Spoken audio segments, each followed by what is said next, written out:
Quite scary. Hi, Powered by everybody. Welcome to Riverside Sports for FM. All podcast. I'm your host, Aiden, and I've got a really exciting guest. So, do you want to introduce yourself to everybody? Hi, I'm Yaz. I'm 17, nearly 18, and I'm quite involved in the youth sector, but I also love doing sport for enjoyment, and I'm very excited to be on your podcast, Eden. I'm so excited to have you, Yaz. Cannot wait for our conversation. It's going to be amazing. So my first question is, do you want to tell us a bit about your sports background? What kind of sports you've been involved in over the years? So I've been involved in so many different sports. I think from a young age, I've always done gymnastics and trampolining. I was quite the cheerleader, gymnast person when I was younger. I did that through until I was about 14. I quit for just having more time for school and some other opportunities I had. But I've always loved gymnastics. I used to love watching it when it came to the Olympics and different regional events. So absolutely love doing that and doing all the different events within that. So that's my early sporting journey. Recently, as I've gotten older, I do it more for enjoyment. So I love going out on a run in an evening, maybe a sunset run. I love going skiing and going on ski trips with my school and with friends and family. I've got a couple booked for later this year and for the next season, which I'm very excited about. I just do whatever I feel like at the time, whether it be going to the gym, going swimming, things like that, to keep my body moving and to keep myself healthy and just enjoy it. Yeah, I love that. I think just like finding things that you enjoy is like so important.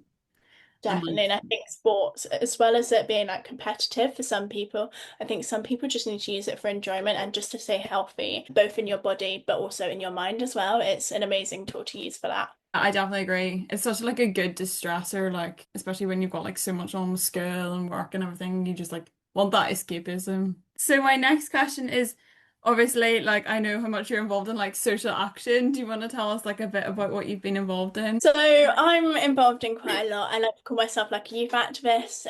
I like to advocate for young people, especially making sure that their needs are being met with all sorts of things, whether it be local authorities, the government, in projects that they're working with in their local areas, nationally, and things like that. So making sure that young people all have rights and all have the opportunity to get involved in opportunities like I do, like you do, Eden, and for other people to actually gain those experiences, meet lots of new people, make new friends, and just get to have their say in big opportunities and big decisions that affect them personally. Yeah, I definitely agree. I think it's so important that we like have our voices heard as young people because like often there's not always spaces that we feel that we can and there's like so many great opportunities out there. Do you have a favorite or like any like key organizations that you want to like shout out? So I've worked with so many organisations. I do a lot of my local council, BCP Council, which is the area that I'm in, and I do a lot of our youth participation team and also with the local politics in the local area, which has been an amazing start to the journey. I first started working with my local council in November 2022, so almost 3 years ago now, and that's where I'd say the stem, like the root of the journey, started when I was working with the local council. And through their mailing list and through just getting to know other people, I found out about other opportunities. So I got involved with Participation People, which is a youth work organisation who work to with other businesses to youth-proof their organisation. So I started with them on a project called Dorset Wildlife Trust and also Southern University Networks Young Researchers. And I started on both those projects, and I performed quite well on those projects. And I got recommended to be a young consultant and got offered the role. So I've been working with Participation People since around this time 2 years ago, actually, since 2023 as a young consultant. I actually had my 2 year anniversary in July, which was quite lovely, seeing where I grew from that opportunity. But also, I found out about other opportunities through Participation People, but also through my local council. I've recently joined the Fair Education Alliance steering group and had my first training day recently, which has been absolutely amazing. So many lovely new people to meet, and so many opportunities are going to stem from that. One opportunity itself, but also just getting to know other people in like the youth social action sector, whether it be other young people, other adults. It's just networking and being able to see what opportunities are available and taking them on because you're passionate about it. I think that's so key because everything I do and the people I talk to are also passionate, and I really hope that that stands out in the work I do. It definitely does. It's so great to hear the journey you've been on as well. So amazing. And yeah, Starting off is so key, isn't it? yeah, it is. We all have to start somewhere, don't we? And I feel like once you're in, you don't you don't want to get out of it. You literally just keep going, don't you? And that applies to so many things in life, like even sports. Like you start doing one thing and that leads you on to do another sport, or leads you on to making a friend who does another sport and they might introduce you to it. So, for example, at school, I got introduced to badminton because one of my friends liked badminton. Now I love playing it, and I was playing it in the weekend with one of my friends at my local sports centre. So that was just so fun. Like I was just doing it to hang out with a friend. Yeah, I was getting my exercise in. So, Yeah, and literally. we had a lovely time. Yeah, exactly. I love badminton as well. So good. So fun. So my next question is, who are some of your like big inspirations in sport, but also in like youth voice as well? Oh, that's a good question, actually. I think honestly, it's so hard to pick out like names of people that you love. I think for me, it's just the people around me, seeing my mum and like my parents, my family, but also my friends, and seeing that they're getting involved in sports, for example. Even in social action, this applies, but just seeing what they achieve and seeing that they do similar things to me in other areas of their life and that they've gone on to achieve something big and amazing, knowing that I could probably do that as well. So that's an inspiration. I think it's really hard because, yes, celebrities and Olympians are amazing. I think it's so hard to actually gain inspiration from them when you don't know them personally. Yes, you Yeah. can see them on TV and doing these amazing things. I love gaining that inspiration for people I know because I know them as a person, so not only for their achievements, but for their personality, the hard work they put in. Thinking of someone that people might know, I've got two trampolinists that go to gym that I used to go to when I was younger called Bryony Page and Izzy Songhurst, and they've recently been doing a lot of regional competitions. But it's quite inspiring to see that I used to train in the same gym at the same time as them, and they're going on to do some amazing things. They do synchronized trampolining. It's lovely to see those kind of people doing well. But like I said, gaining inspiration from the people I know in both sports and social action, I think, is really amazing. Yeah, I 100% agree. You see people that you know doing so well, and you're like, oh my goodness, these are just average, everyday people doing like incredible things. Exactly. And taking inspiration from that, I think, is amazing. You've got to know, even if you aren't like a famous person, you're probably still inspiring the people around you, the people you're friends with, the people in your family, the people who follow you on social media, and things like that. You are inspiring people in your day-to-day life. Yeah, exactly. Yeah, you're so right. Like, even if it doesn't feel like that, you have to kind of hold on to that as well. Like, even when things are like harder. Exactly, I think that's so true. I was actually just having a conversation just yesterday about the social action journey and me feeling like I'm not necessarily doing enough sometimes. And I don't know if other people listening to this podcast or you Eden might feel the same, whether it be in sport or social action. But sometimes you see other people doing these big, amazing things and thinking, I should be doing that. I should be there doing similar things to that. But then I look back at what I've done. I expect people are probably thinking that about me. I see like my LinkedIn and just seeing that I am quite busy all the time. I can't fit any more in. So I do need to just like sometimes take a moment just to think, actually, I do achieve quite a lot. And I know like someone's told me before that they wish I could be doing all the things I'm doing. So it's nice to just take a step back and actually appreciate where you are in the moment rather than just constantly thinking ahead. I need to do this, this, and this. You've got to enjoy those moments where you are perhaps giving a public speech, even if it's not nationally and you're just doing it locally. That's still an amazing impact for Yeah. you to have. And within sports, like just enjoying what you are doing in that moment, like whether it be playing a round of badminton or whether it be swimming in the pool or something like that. Being able to enjoy those moments you're currently in, I think, is so key. And that applies to so many different things in life, doesn't it? But Yeah, it really does. But that imposter syndrome thing is so real. Like I know I felt like that, and I'm sure like loads of other people have too. Like I think also like what helps is like taking like a step back and looking at like your younger self and being like, okay, she look what you've done since then. Like looking at where you started and like how far you've come. Like I know it sounds really cliche, but like it definitely helps like put things into perspective. perspective is so key, and that is actually one of my favorite sayings. Perspective is key because I have it on a bracelet actually. Oh, great. Honestly, take a step back and look at it from an angle of someone else. You are achieving so much more than you think in any aspect of your life. So I definitely agree. Perspective is definitely Yeah, I absolutely love that. I need to get a bracelet with that on it as well. Match me. Yeah, literally. So my next question is, what are some skills that you have learned from like being involved in sport, but also in social action, and like how have they helped you in life? I think let's break it down. I'll Yeah. do social and sports separately because although yes, there's skills you can build from both of those things. There's like teamwork, for example. Let's start with that one. That's something you can build from sports, but also social action and also so many other activities. And I think that's so key because being able to work in a team and listening to other people's ideas, but also having other people listening to you and your opinions and actually being able to have a say is so key. And listening to one another and sharing those ideas and almost coming to like a center point with your ideas always makes things better. I think that teamwork because there's going to be things that someone else thinks of that you don't, or you're going to think of things that someone else might not in a project. And honestly, I think that's so key. As much as it may be amazing to work on your own, or you may find it hard to work in a team for some people. It is a hard skill and they need to be able to work on that and develop that. It's quite key to be able to just be able to work together. And I think that's something I've gained from social action, being able to meet so many new people and being able to work in different teams, listening to those people's ideas on whatever topic it may be that we're discussing at the time. But also in sports, I think it's so key because in badminton you can play doubles, in tennis you can play doubles, in so many sports, it's a team sport. When I was younger in school, I used to play netball, and I actually really want to get back into this. From probably about year four till about year 9 or 10, I played netball.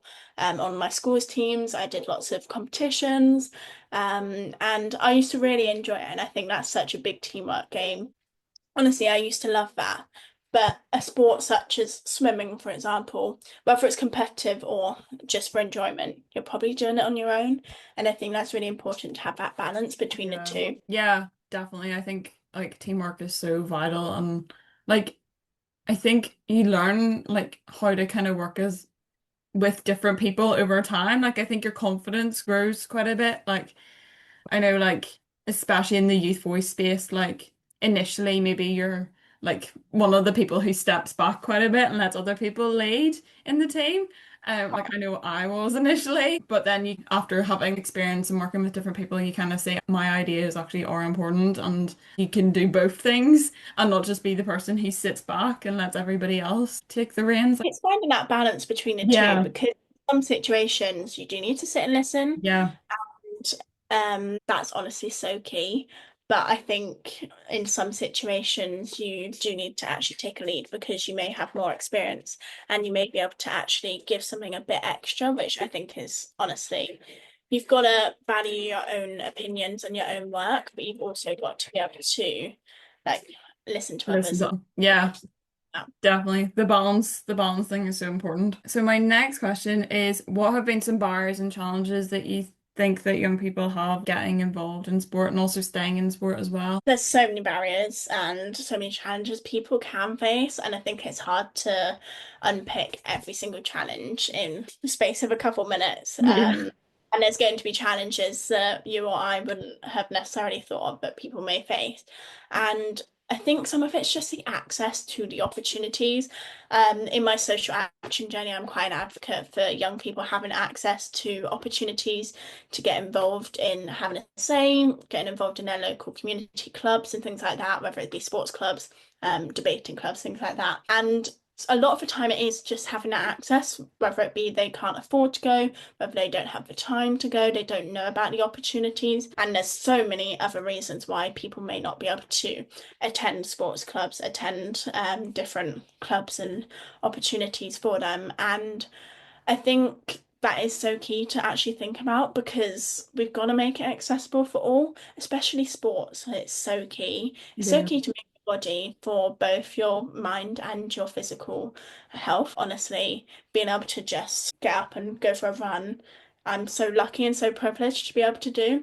And so many other people also have that privilege, but there's also some people that don't necessarily have that privilege. I think it's key to be able to adapt those sports and adapt those opportunities for other people to be able to access it, whether it be going on a walk instead if someone can't run, for example, or playing another sport or something like that where they can access it, and even just adapting it. So, for example, if someone can't stand for long periods of time, maybe even just playing a bit of tennis in on the floor, that's still getting your body moving. And it's that small adaptation that you can make because it's still so fun. And even if it is you play standing up for a couple minutes and then you sit down for a couple minutes, I have a couple of friends who have chronic illnesses and one who has POTS and can't necessarily stand for prolonged periods of time, but she still loves getting involved and getting into sports and things like that. So we do things like that just to make the small adaptation so that she can still get involved. I know there's so many different barriers, whether it be health wise, whether it be access to the opportunities, even just like not feeling like you're able to get involved because Yeah. there's that stereotype around sport and around a lot of opportunities that you have to be a certain type of person. I don't know if you sometimes see this, Eden. Some people feel afraid to get involved in social action opportunities or in a certain sport or afraid to get into the gym because they don't have a certain physique or if they don't want to get involved in a social action opportunity because they don't have the experience to Yeah. public ready. But we need to think we were all in that position once. Yeah. There's no certain stereotype to have to be able to get involved in absolutely anything, whether it be a sport, whether it be a social action opportunity, whether it be a local club in your local area, things like that. You can start now, and I think that's so key to get across. There's no better time to start than now. Yeah. Another one of my favorite quotes. Yeah, you're literally like the best quotes coming in. I totally agree. I think there just needs to be a lot more awareness of like making things more accessible as well. Some areas have more settings that are better for people who have disabilities or health conditions, adaptable wise, like different clubs, but some also need to do a bit more work.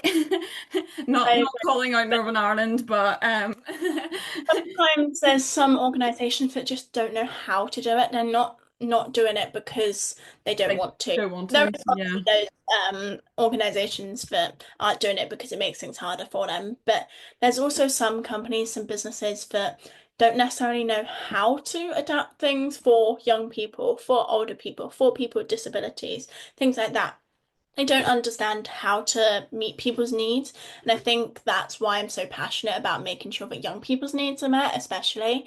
Obviously, everyone has different needs, but as an advocate for young people, and I'm quite passionate about the SEND side of things as well, and making sure that their needs are being met. And I'm hoping to try and do some campaigning around that soon.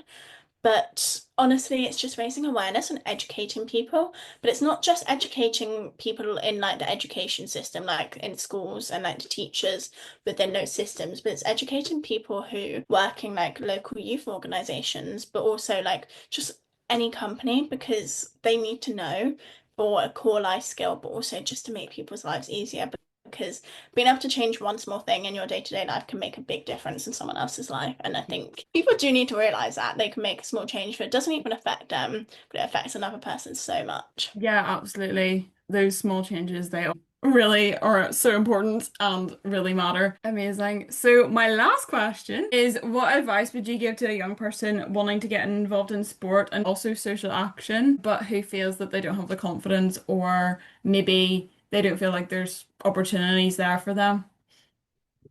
I feel like I've answered it a little Yeah, bit, you have but really. just go into a bit more depth. I would say to start now. A lot of the time, I do all these opportunities that I do, and I know a lot of people who get involved quite a lot, whether it be sports, social action, for example, do it scared that first time. And I know it's scary to do. It's scary to do with like the butterflies in your stomach, or if you're feeling super scared or worried or anxious about a super certain thing. I think it's so important to just do it if you can. I Yeah. know there's going to be circumstances that may mean you can't necessarily overcome that barrier, but it's working towards it. And I think that's so key because I've taught at different events and I've been so nervous before it. But as soon as I start talking and realize people are actually listening to me and I'm given value for what I'm doing and things like that, I kind of calm down and realize actually, yes, I should be up here sometimes. See, sometimes still get the imposter Yeah. feeling, like you were saying earlier, Eden. But there's sometimes you just have to push through. Circumstances can always be different. And for a young person, it may be different. For example, let's go towards sport a bit more. Getting involved in sport, having that access to it may be super hard. But if there is a sports club for a certain sport that you want to do, for example, netball, I love going skiing, but obviously that's only a seasonal thing. but I found out there's a couple of indoor skiing places in England, where I am, Nice. and I'm actually going to one of them in a couple of weeks' time with one of my friends, and we're just going to go skiing for a couple of hours because we both loved going in season, and obviously without it being in season, it's kind of hard to Yeah. go skiing when there's no snow. Also, just the expense of it, I think that's such a key thing. Like some sports clubs, you have to pay hundreds, if not Crazy. thousands, Yeah. to attend, let alone if there's competitions and you're doing it competitively. Like I know cheerleading's so expensive, and skiing, for example, it is very expensive. There is ways to make it cheaper. There's a company called UCPA, which do group trips for younger, or older young people actually. I was going to say younger people, but you do have to be 18 to do those trips. But they do it because it's government subsidized, I think. So they get to do cheaper trips basically. You get to meet other young people. That's So such a good idea. yeah, hopefully I'll be able to do one of them very soon. And they don't only do skiing, they do snowboarding, they do other winter sports, and they also do summer opportunities. I'm not quite sure what they offer for the summer opportunities, but I think it's things like surfing and things like that. Oh my So you can word. try, like, yeah, exactly. It's quite fun. And you can try those opportunities for a bit cheaper. And it's always worth asking if people have like a subsidized option for people who may not be able to afford it if you're on a lower income or whatever circumstance it may be, but you may not be able to afford an opportunity. Sometimes if you talk to the people who are running the opportunities, they will offer a subsidized payment or be able to offer a payment plan, things like that. It's always worth asking, even if it is scary to ask. It's honestly just getting to know those people around you who are offering the opportunities and just asking. And yeah, just start now. If you Yeah. see something that you want to do, research it online, perhaps talk to the people who are already involved in it, whether it be a social action opportunity or a sports opportunity. Just talk to those around you and almost network, I Yeah. guess, and you'll find the right thing come with like once it comes with time. You've got to try a few things that you may not enjoy at first. I Yeah. tried paddle tennis, I think it is, recently. I wasn't very good at it. I'm a lot better at just regular tennis. So at least I tried it, right? Yeah, And exactly. there's like different things that you can try, even if it's just one session or a couple of sessions. You never know when you might find your new favorite sport, your new favorite hobby, whatever it may be. Yeah, I definitely agree. And a lot of places do like free tasters and trial days and stuff like that. So even if you go along and it's not for you, like you haven't spent X amount of money to sign up to the whole term. Exactly, and I think that's so key. It's just finding those opportunities. If you're in an education place, they do offer things like that on like at university. I think they do it in Freshers Week where you can try out different sports and activities within schools. I know my school offers free sports, majority of free sports. There was a couple of paid ones, but the school runs most of them themselves. So I think that's quite a nice opportunity to be able to get involved. And it's just like you said, trying it out for one lesson. It can make a huge difference because you never know what might come of it. Yeah, absolutely. I guess like the same for social action. If you try something and then maybe it's not the right fit for you at that time, then it doesn't mean that everything's going to be like that as well. There's loads of different opportunities and ways in getting involved out there as well. I Um, completely agree, and there's something to fit everyone. You might have to try a few different things to find it at first. I've been quite lucky in the social action journey, but I've loved pretty much everything that I've done.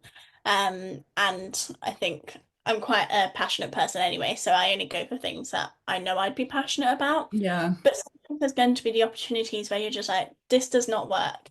Yeah. And you can either try and make a change, or you can just let it go and just think, but it's not for you. And same with sports, like if you try something, for example, I've tried snowboarding before. I could not snowboard at all. I could barely get down without falling over. Yet skiing, I can ski. I love skiing. It's such a freeing sport and things like that. So they're both literally on the same piece of snow. They're just slightly different pieces of equipment that I'm using. Yeah, I enjoy skiing so much more. So it's just that small change that you can just make just to enjoy it. Yeah, exactly. And finding what works best is so important. But sometimes it can be a bit of a journey to get there as I well. think that's so key because you and I both had such a big journey, especially with social action, using that as the example. We keep referring to Yeah. that, but that is how we know each other through Yeah. that social action journey. And For me, it started almost 3 years ago, but I know you've been involved for so long, you've done so many different things, and I know I've done so many different things as well. But there's so many different people you meet along the way, and they might be at the start of their journey, or they might be super far into their journey. And yesterday, I actually met someone who's on her first social action project at the age of 13. He's doing amazingly, and I was very proud of her actually for being able to turn up, considering the age range went up to about 25, I think. Wow. So it was a huge age range. It was in the early 20s. I'm not exactly sure how Yeah. old the oldest young person there was, but for her to be able to interact with everyone and give her opinions and things like that, I think she's done so well, and she's at the start of her journey. I'm in the middle of it. Someone could be on that project that I was at yesterday as one of their like last things before they move on to their career or something like that. So yeah, everyone's at different points, and it's important not to look at other people and wish you were them, but just take inspiration from them. Yeah, I definitely agree. And try and like encourage these people there's at the start as well, like you were saying. I feel like we go in and oh my goodness, like everybody has been here for ages and like knows everything and knows everybody, and then just being that friendly face and like just making everybody feel like their Exactly. voice is important. Exactly. That small bit of encouragement could have made someone's day.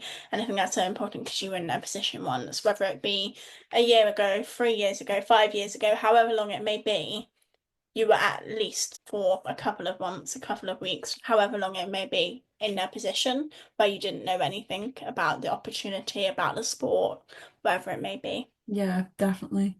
Amazing piece of advice to finish off. Thank you so much, Yaz. That was so good and so inspiring. I hope everybody loves it as much as I did. Oh, thank you for having me. It's been absolutely wonderful to have a chat with you. And also, I really do hope people do take some things away from it.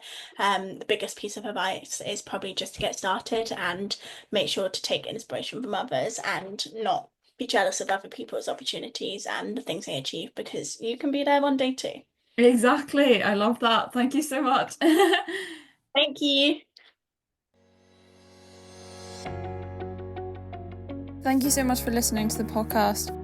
It would be great if you could give it a follow and if you could give it a rating.